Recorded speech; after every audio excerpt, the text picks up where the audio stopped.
спри за миг, искам да се помоля за теб. Това, че гледаш това видео, не е случайност. Бог иска да чуеш тези думи днес. Господи, благодаря ти, че накара човека, който гледа това видео, да спре и да чуе молитвата.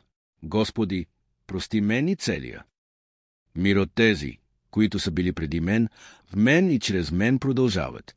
Очисти ме от греховете на младостта ми, от днешните ми постъпки и от вредата, която съм нанесъл на другите.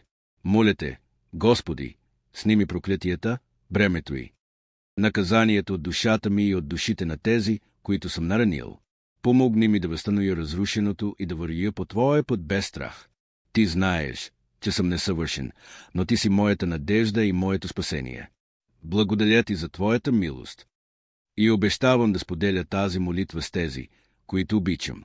Напиши амин и Божието спасение ще дойде при теб и твоето семейство.